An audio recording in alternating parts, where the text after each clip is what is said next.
I think I have more disparate tools for polishing, for buffing up metal and lacquer, than any other single type of tool, including hand plane.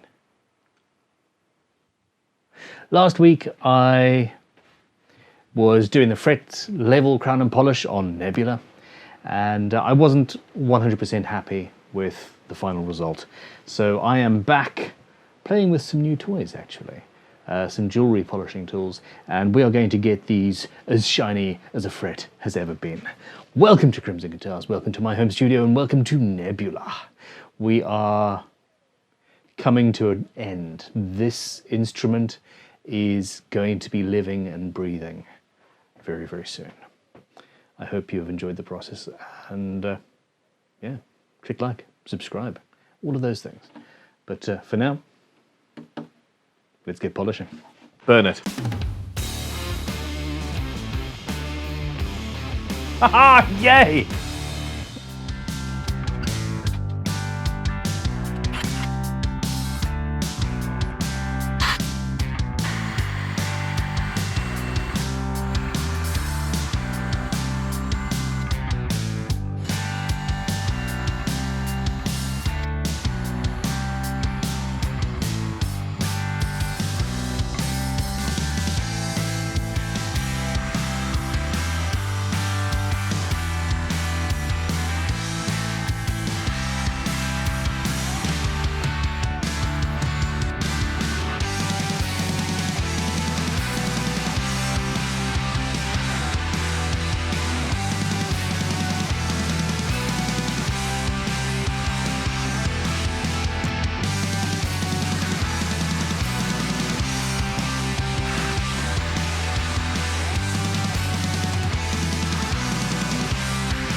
These are some of the nicest frets I've ever done in my life, and I'm very, very happy with them, finally. The fretboard itself needs conditioning, so I'm on with the Crimson Guitars Fretboard Restorative. Off we go.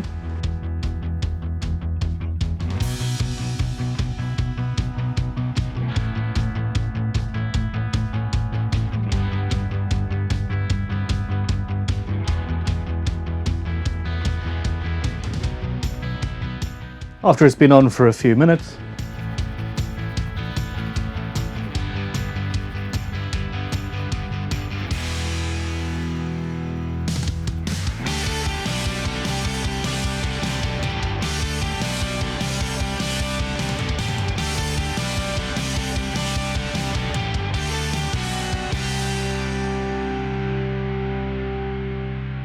next day, and another coat of Fretboard Restorative, and we're done. I'm very, very happy. Very happy indeed with how this beastie is coming together.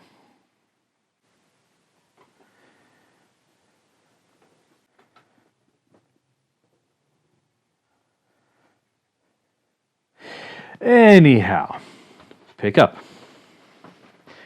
This has been a long and interesting process.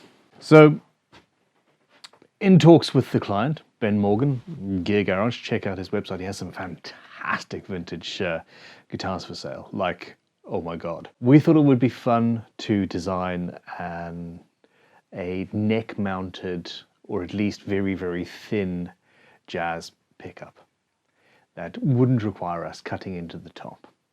I designed the guitar so that if I needed to, I could cut into the top, but we decided to do that.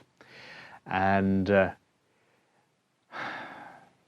it has worked. The pickup is fantastic. But the end result just does not work with the guitar. It's just too big. It's not much bigger than a standard pickup surround. It really isn't. But it feels huge and detracts from the design. So we are going back to the drawing board. Now at Crimson Guitars, we are not only a guitar building school, a purveyor and manufacturer of fine guitar building tools. We make some of the finest pickups that can be made. And Sam, who is our master pickup designer, took up the challenge here and really liked the idea of making a very, very thin pickup that actually sounds good. And these are things that we're going to be able to manufacture and sell to jazz guitarists, etc., or at least guitarists who have a guitar where you don't want to route into it. I love the radius. And obviously the wire would be drilled into the body and disappear, and thus the pickup would actually sit nice and flat at the top. It's just too chunky for this guitar. So, well, I mean, it is what it is. We're going to move on, and we're going to do something a little bit different. We've had a couple of prototypes, and this is the multi-scale version. It has a very flat bobbin, but wide enough, and we've had to custom grind the magnets and all of that jazz. It's not been easy. But the challenge, the fun of taking something that hasn't been done or taking something that is difficult and making it work is something that Sam and I both enjoy a hell of a lot. And we can make your dreams come true, pickup-wise. If you're interested, get in touch, crimsonguitars.com. So what I'm going for is a similar feel, shape-wise, just smaller. So, okay, so we've still got our angles and all that jazz. This is going to be made out of solid ebony with coils inside and all of that goodness that we need, but inlaid into the ebony. So where's our strings going? Not quite. That's our string, roughly.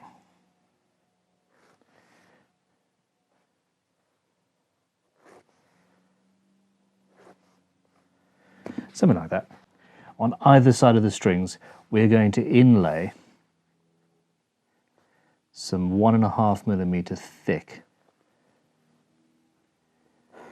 German steel.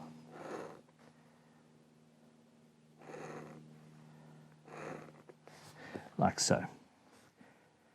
And they are going to be beautiful.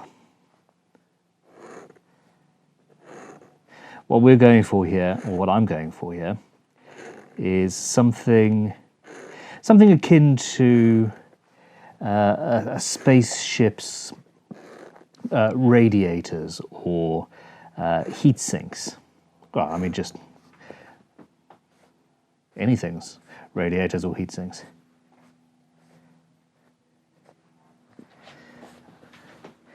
And I think it's going to look gorgeous.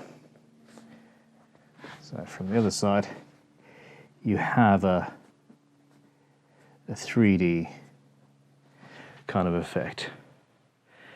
And there we go. That's the plan. Something a little bit different. Something completely custom. It could be made out of stained flamed maple or something like that, but in this case, on Nebula, the substrate is going to be ebony with these 3D veins on there. Yeah, what do you think? Obviously my drawing sucks, forgive me. So while Sam is working on the beginnings of that pickup, I have a guitar here. And the headstock is bare. There's a helicopter in the background. I need a logo, and it's not going to be an inlay. It's going to be 3D. It's going to be suspended and beautiful. So I'm going to make that out of a solid chunk of metal. Let's do that then. The initial process is exactly the same as a standard inlay. I need to cut the shape out, and then things will change a little bit from there.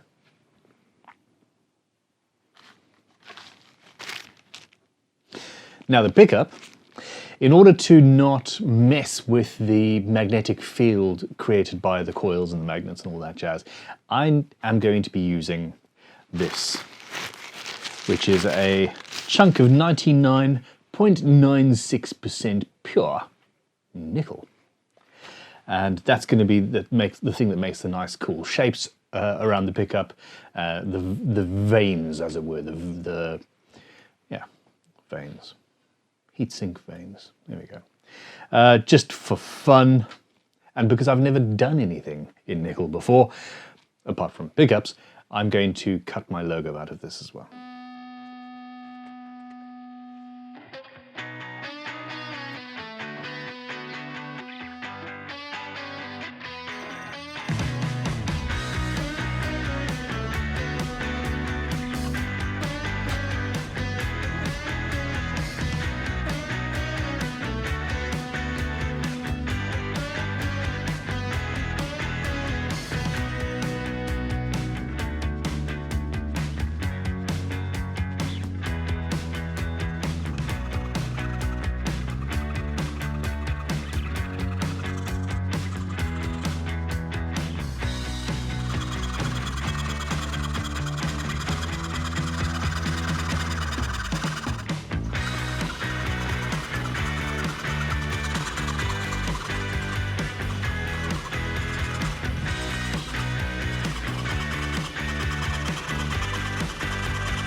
Alright, this stuff's soft.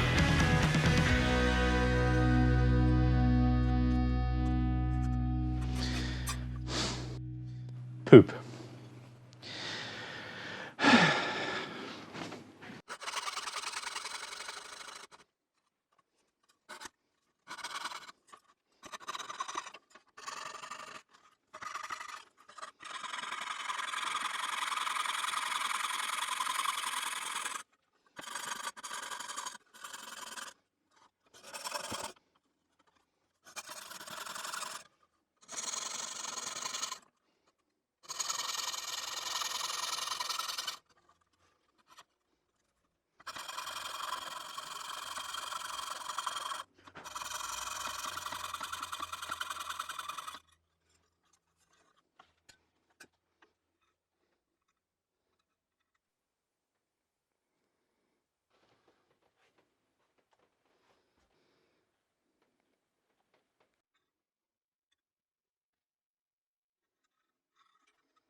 Okay, so far so good. We've got the basic inlay cut out of nickel.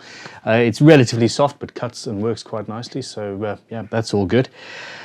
The issue is sticking it to the headstock. This is always problematic to get it there, to get it to stay there. You know that I take inspiration from as many different places as possible, and I love watching watchmakers. I'm a huge fan of horology, and they create such incredibly fine and delicate things, but with perfect precision. And I'm going to use one of their tricks. Now, on a watch face, you have often got applied indices around the edge telling you what time it is, and these things line up perfectly every single time. And the way they do that is they have a couple of holes in the face, in the dial of the watch, and a few small feet essentially brazed or welded or soldered onto the back of each number. And I'm going to do the same thing here. I'm not going to solder anything, but I'm going to drill a couple of holes in the logo, probably 3, and I'm going to insert some wire. And that will then fit into holes slightly smaller than the wire itself in the wood. We'll be able to hammer the logo down, and it will stay there forever without any glue or double-sided tape or any of that nonsense. This excites me. This excites me very much. Drilling. I suppose I need to measure this first. What size do I need to drill it to, you say? I don't know, I say. 0.9 millimeters. I think I have a 0.9 millimeter drill bit. We should be okay.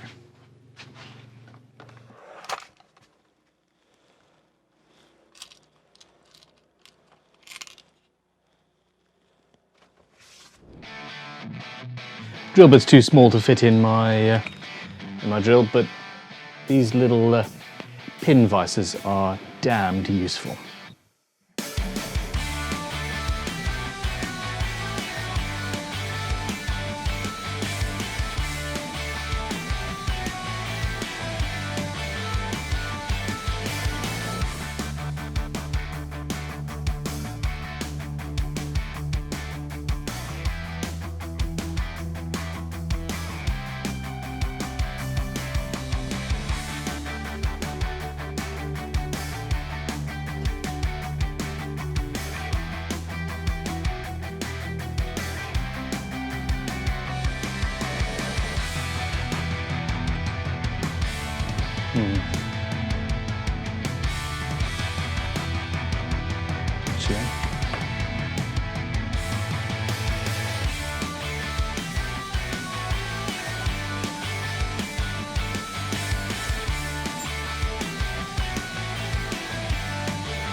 I take it back. I'm going to add a little bit of solder just in case.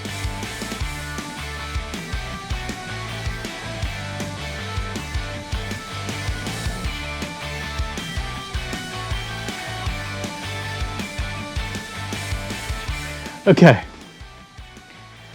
I've got it. So we have three lovely little legs. There's solder everywhere. Better safe than sorry, I suppose. I need to tidy these up, make it all flush and nice and attractive. You're not going to actually see I don't think you're going to see the legs through the top of the logo. There is still a chance for me to break it, but yeah, fingers crossed. I'm going to call it a day now, and going to have my dinner because, you know, I think I deserve it. This trick, this is cool, and yeah.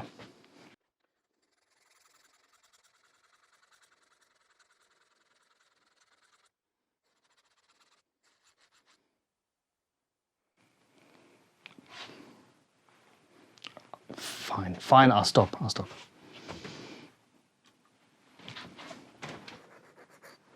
Okay, so we are back to, well, I'm back. It's been a long week. I'm doing a lot of work in the other facets of my life, but this is fun, incredibly delicate. I'm filing back the solder that's accrued around the legs of the inlay, and just tidying it up a little bit. I'm not going for a perfect finish, or am I? Screw it, I'm going to have to polish the whole thing, aren't I? That's going to be fun. Is it even possible?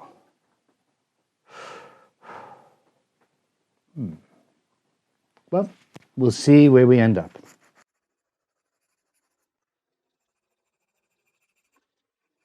So what we're going to do is polish the top and leave the edges rough sawn. Contrast is key. See?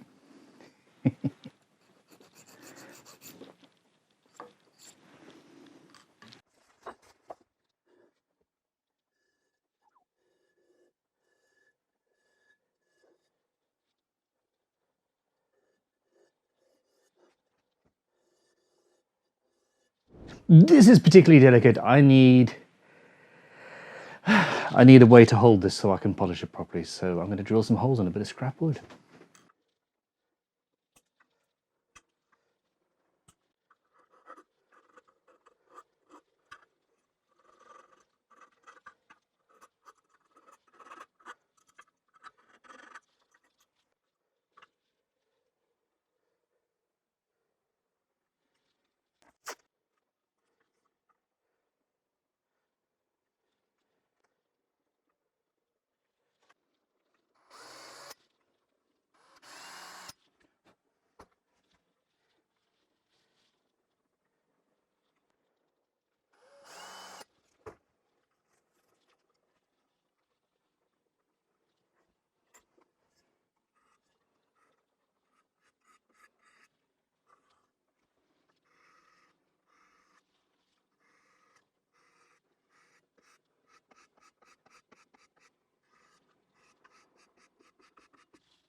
Let's make an incredibly delicate thing out of fine metal and then drop the great big tool that you're using, thus proving that you suck. This is...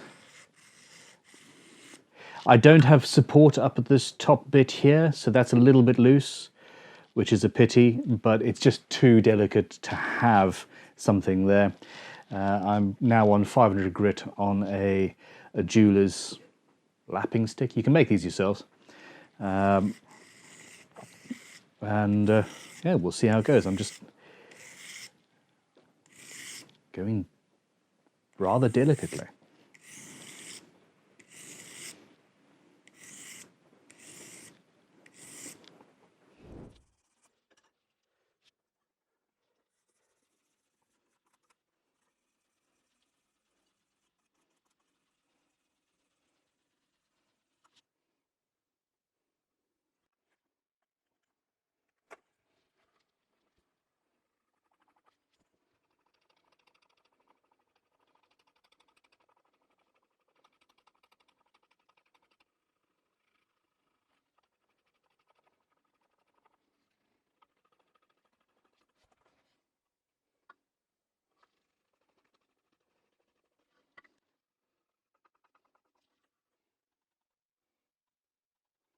Pretty cool.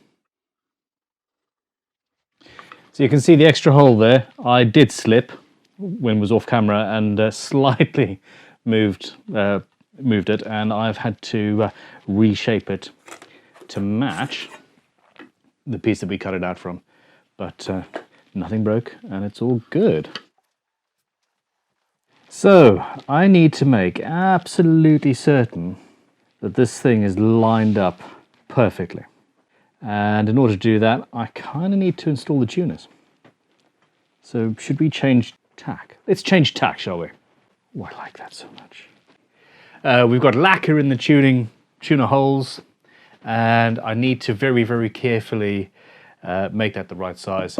So I'm going to go up through 1/2 mil. This is 9.5. Let's open it out. I am not going to have the drill going in the forward motion. I'm going to go backwards, which means it doesn't want to pull the drill through, or the drill bit through. And it's just cleaning up excess lacquer.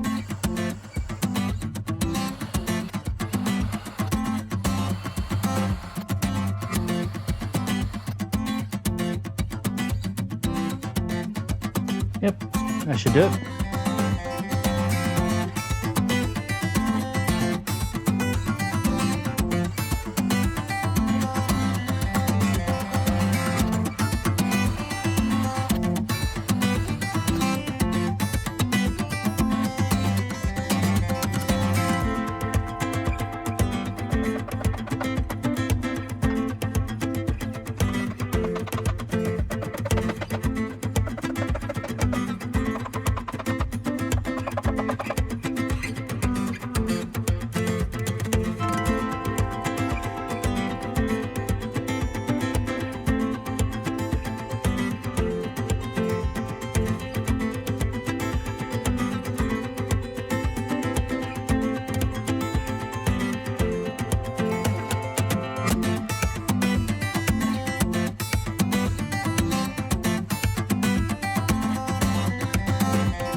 I am loving this.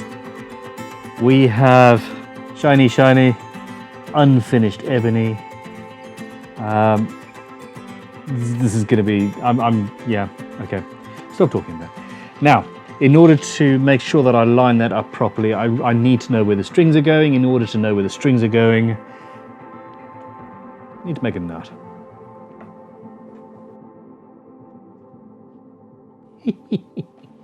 That's absolutely perfect. Fantastic.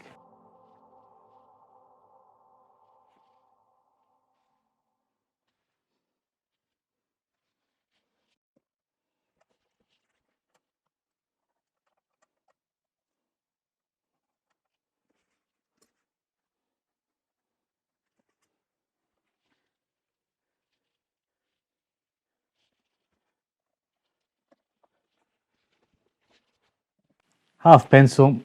That tells me the height of the frets and the lowest point, pretty much where I want my strings to be.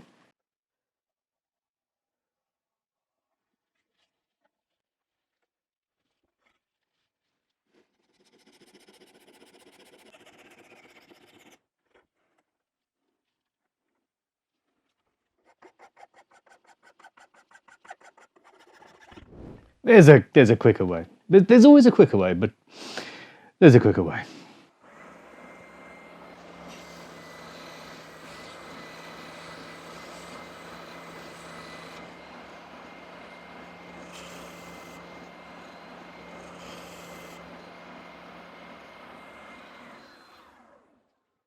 Line it up on one side and then just feel it. That needs a little bit more filing.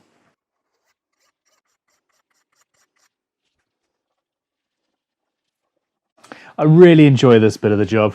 It's just the finest of fine detail. getting it to fit perfectly without any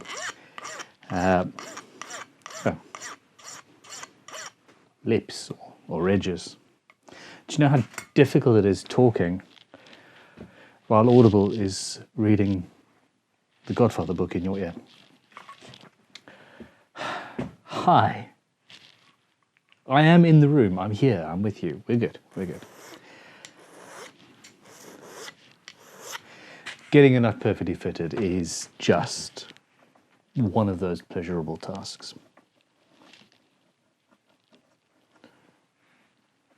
To me. And it being a multi-scale makes it even more so.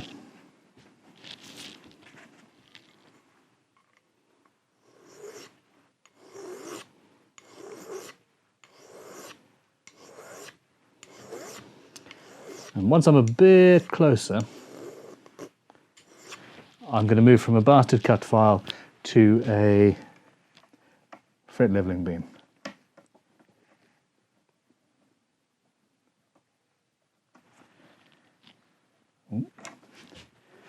Pretty much.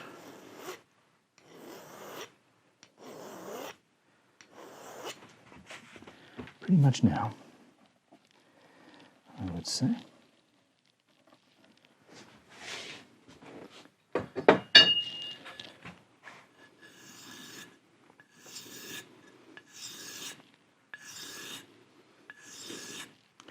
And this means that once I've got down to exactly where I want, I also have minimal shaping, which would then make it smaller.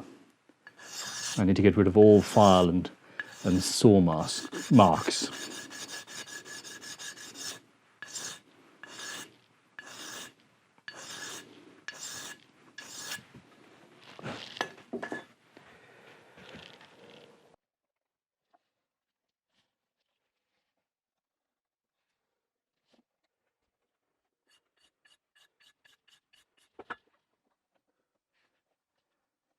Of course, this is the new one. I gave my old one away.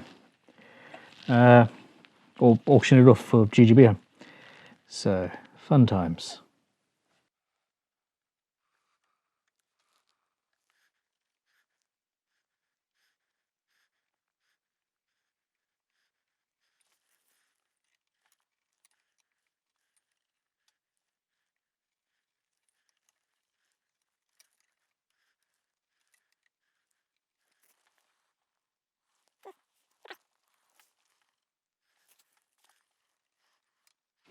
With those marked up, it's time for a razor saw.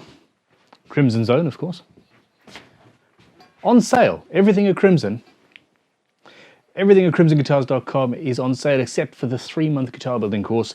And the same is the case for vintagetoolshop.com. Big sale going on till the end of August. Check it out. I would appreciate it.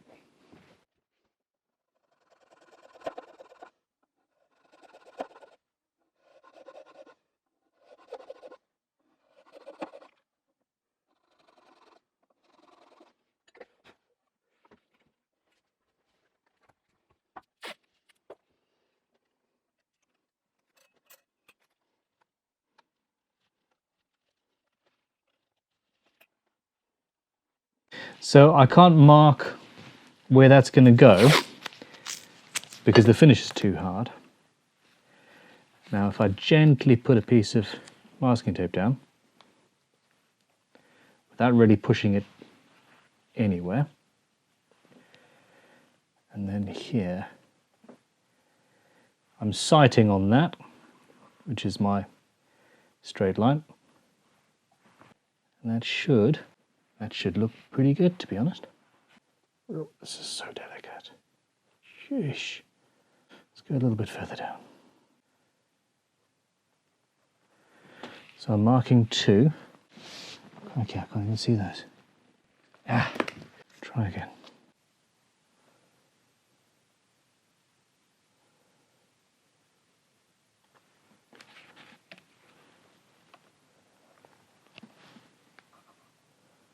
I think that's it.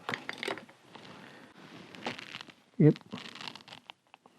that's it.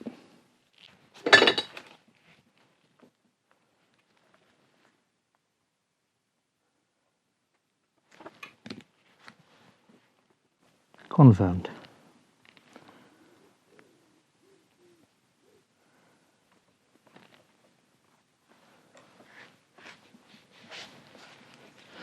Whew.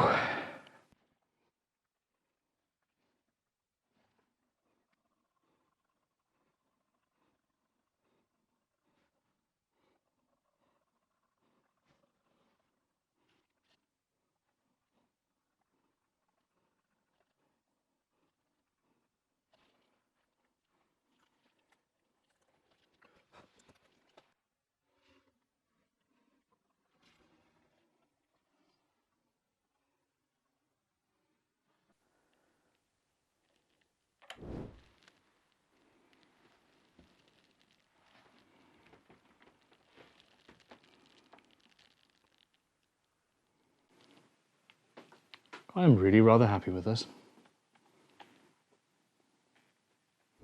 I'm going to leave it at this for now. I made the holes exactly the right size for the legs, and that means that they slide in with ease, and that's not actually what I wanted. I wanted a pressure fit. I'm going to probably use some 3M spray mount adhesive sprayed onto the back. I'm going to hammer the legs down a fraction very gently, just compress them to make them a little bit thicker. But I don't want to do that now. It's the end of a day, it's the end of a long week, and I think I'm a little bit in my own head on this one, a little bit too much in my own head. So I'm going to leave this section for now. Should we move on to the second custom pickup that Crimson are making for this guitar?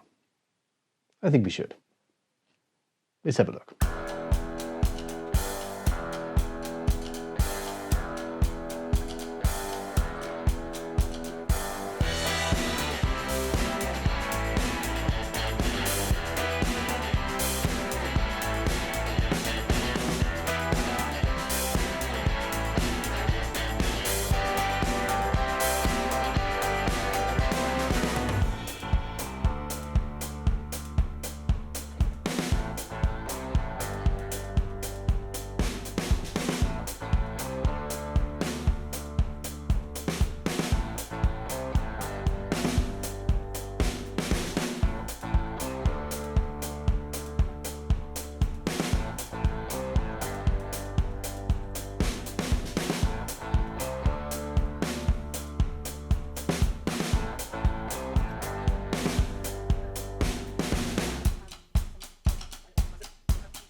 All right, did any of you spot the mistake? I hope so. I hope so, because it's glaringly obvious. It is a 0.5 millimeter error, which compounded means one of these lines is a millimeter off, which is going to make my life more difficult, but you know, it's fine. We're fine. We can deal with that. Now, out of interest, we're going to be doing... People have been asking me for years to properly expand our custom pickup making, the custom pickup part of Crimson Guitars, and do something interesting with it. And pretty much every single pickup maker out there uses standard parts, really. They might be custom made for them, but they, you know, it's a nickel cover. It's a nickel cover, you know. And I don't really want to do that. Now, we make some fantastic traditional humbuckers. They are superb.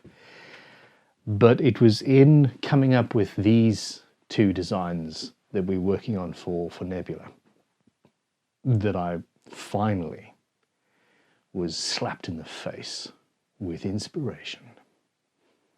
So watch this space. Anyway, let's have a look at this pickup. This one's better. It's smaller. This is too close, sorry. So this is what we're after. You can see that, oh crikey. Yeah, that line is too far that way. So we're going to fix that. It's also far too high. It's far too high. Do you know what?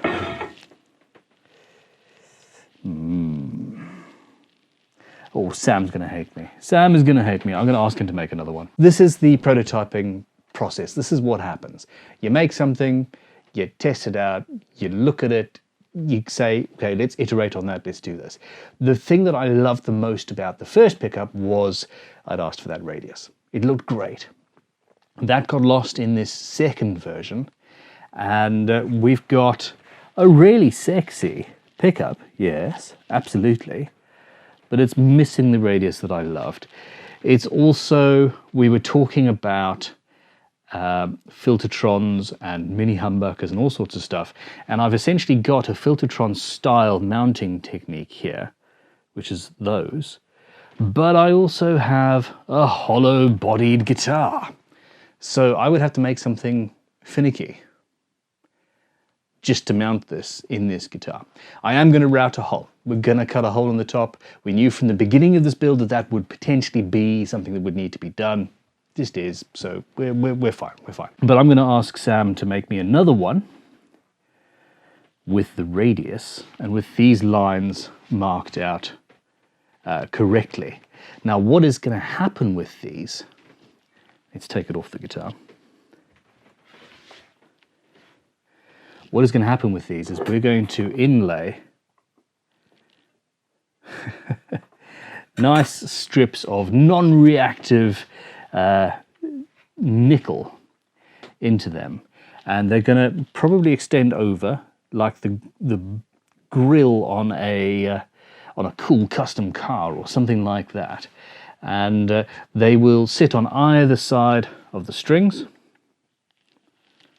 and just look cool. Knowing that we're going to rebuild this, let me know if you think that I should have lines underneath the pickups, the strings as well, so double the number of lines, and let me know what you think of the pickup design itself, and if you want one.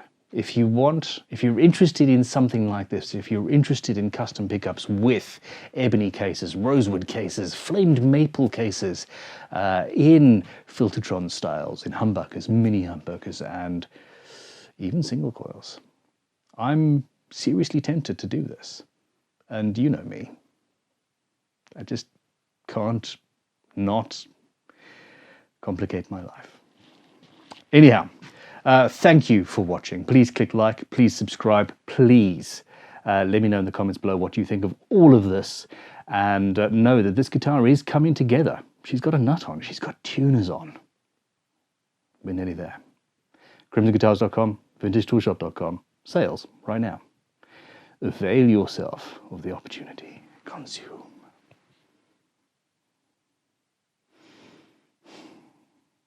Good day. It's been a good day. Thank you. Goodbye.